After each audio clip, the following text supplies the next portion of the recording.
Hello everyone, Jai Shri Krishna. Welcome to our virtual OCM lecture. We are going to start with chapter 1 today.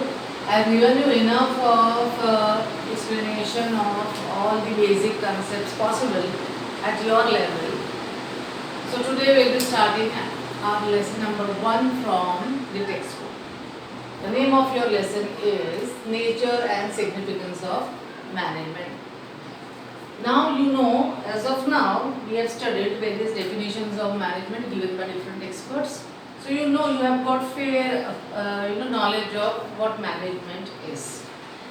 This is our chapter 1 and lecture number 1. I will be writing the lecture number here. Lecture of that particular chapter. So that you have that connectivity and you have got that connection. You can when you see the video, you can make out whether you are going in the you are doing the correct thing. Okay. So further, how are we going to go about this? We are going to follow the same pattern of learning and teaching as we followed in class 11. I will be reading the lesson, I will be explaining to you line by line, concept by concept, and we will be thoroughly understanding and learning the definition. We learned the definitions, lot many definitions in 11th standard. Today, now also we will be learning the definitions thoroughly. All the definitions would be learned thoroughly with the help of those keywords. And all those things which I find important as 1 mark questions or 2 mark questions or 3 marks questions or 5 marks question, I will make you write the question and the weightage. Right? And you will be writing in the corner, you will be writing that. See, as of now, if you do not have the textbook, if you do not have textbook now, you can download the textbook. Keep one notebook with you. I'll tell you where we are. So, paragraph number and line. And which line we are on to, you can write down the question, and as the answer, you can write down the first and the last word of that particular sentence, which is an answer. If you do not want to write the entire sentence. So, that is how we can start. Okay, so we are starting it. The first lesson, nature and significance of management. Nature of management is the characteristics. What is management all about? How management is. And significance is the importance of management. Why do we study management? So what of management and why of management we study in this particular chapter. What management is and why do we need to study management. The introduction part. We are on to page number 1, first paragraph. The introduction part. Management exists since ancient time. In the exist spelling is wrong. The management exists since ancient times. I have been telling you always, management is as old as human civilization.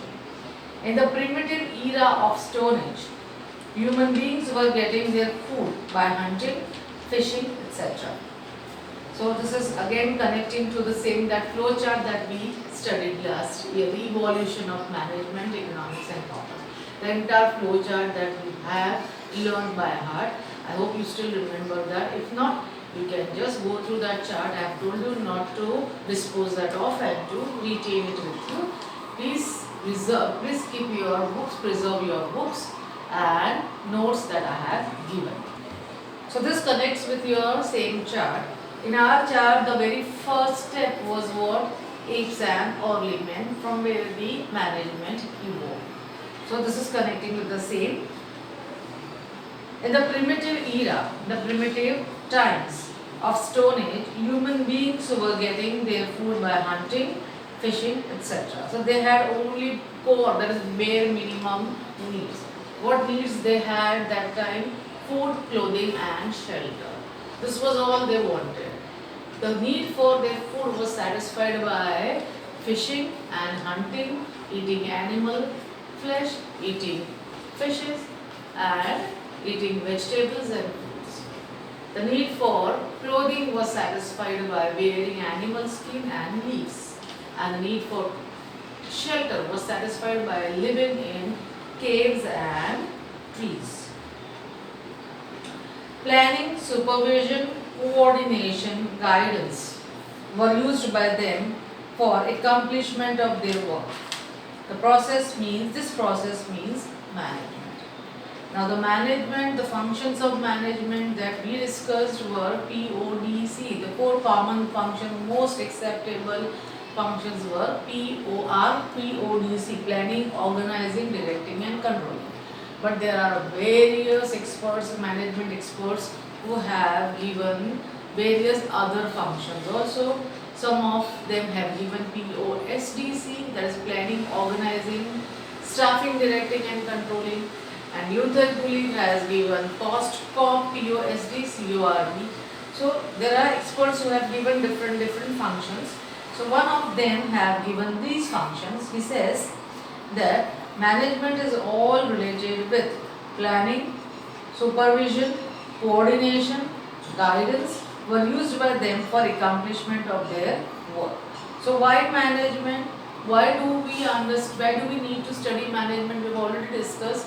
Why? Because there was one golden question: how to run the organization in the most effective manner.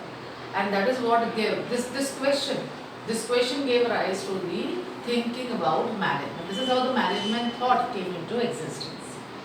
No sooner, now we are on the second paragraph, no sooner did human being realize his limitations, then management became essential to achieve his objectives with the help of others. Okay, in the first paragraph, you can mark one question. There's planning, supervision, coordination, guidance were used by them for accomplishment of their work. How did people accomplish their work in the earlier times? How did people accomplish their work in the earlier times? I repeat the question. How did people accomplish their work in the earlier times? So they accomplished their work with the help of planning, supervision, coordination and guidance. And this is what was known as management. Okay, again the second paragraph. No sooner did human being realize his limitations than management became essential to achieve his objectives with the help of others. So it is with the help of others. Management is all about getting the things done from others. I told you earlier also, it is an art. We have already discussed many things we have discussed about this. Management is an art. Art of what? Art of getting things through and with the help of others. Through others is where they work for you, and with the help of others you take their help and you also contribute. So it is not only getting work done from others and not working oneself. It is not like that. Here the person may get the work done from others and he also himself gets involved in the working. Fine.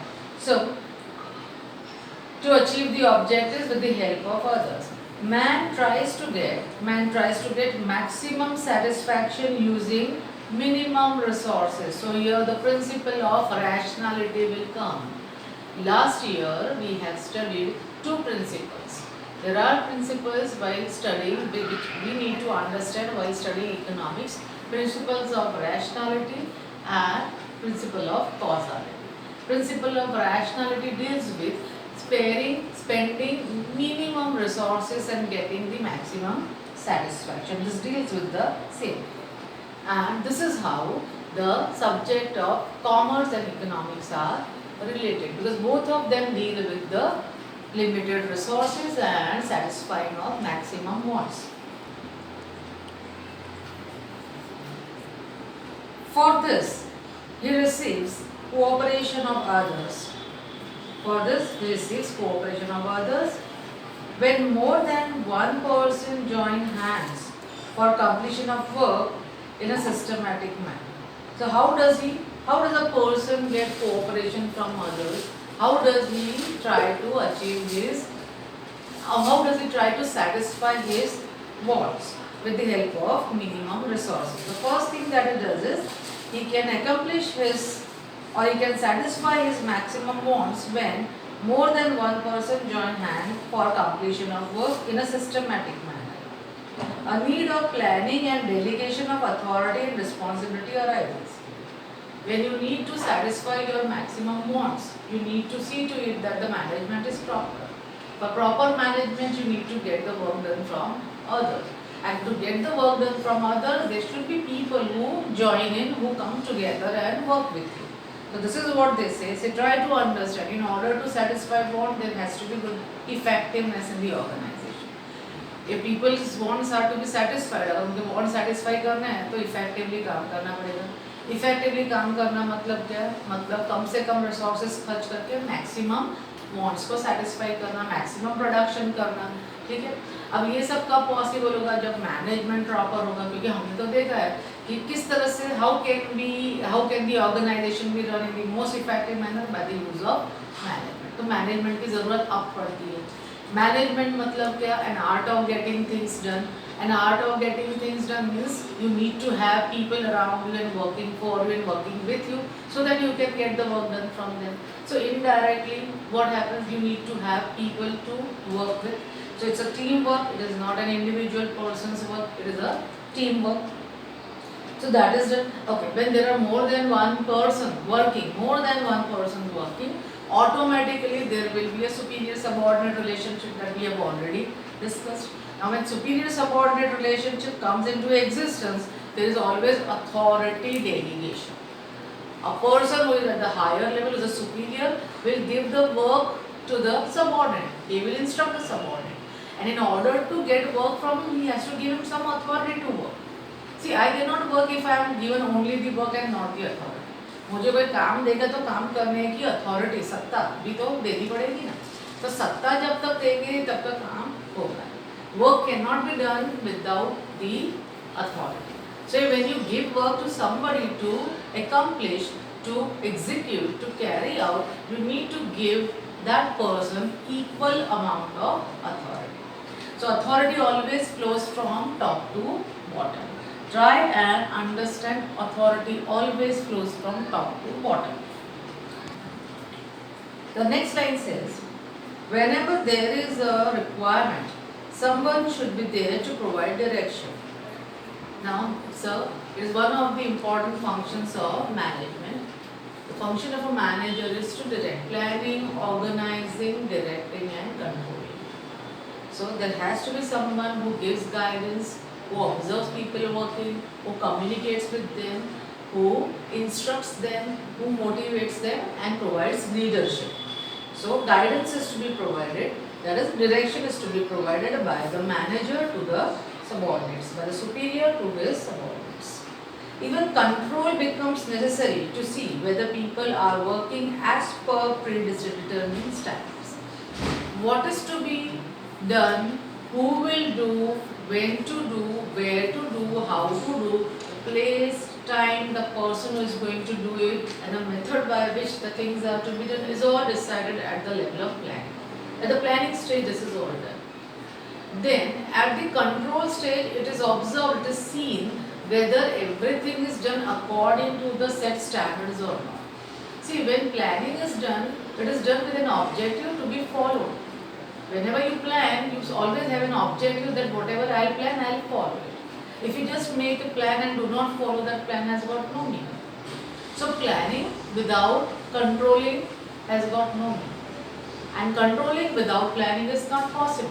This is a statement. This was a statement in the older textbook, in the earlier textbook. Planning without controlling is meaningless. And controlling without planning is impossible. Whatever is planned can be controlled. If you don't plan anything, you cannot control. And when you plan, you need to implement that. When you implement, you try to see whether whatever has been decided at the planning stage is carried out according to set standards or not. If not, what is the deviation? Where the people are not able to do the work properly. So that deviation has to be found out. It has to be identified. After identifying the deviation, the reasons for the deviations are to be found out and they are corrected so that such kind of deviations do not occur, do not repeat in future. Okay. So that is what is controlling. So even control becomes necessary to see whether people are working as per pre-decided standards. These functions are known as management. So these are the basic functions of management. This is the end of the second paragraph. So today we finished 2 paragraphs of page number 1 of your first chapter of OCM textbook. So these are the 4 functions: planning, organizing, directing and controlling. In the next class we will proceed further. Thank you.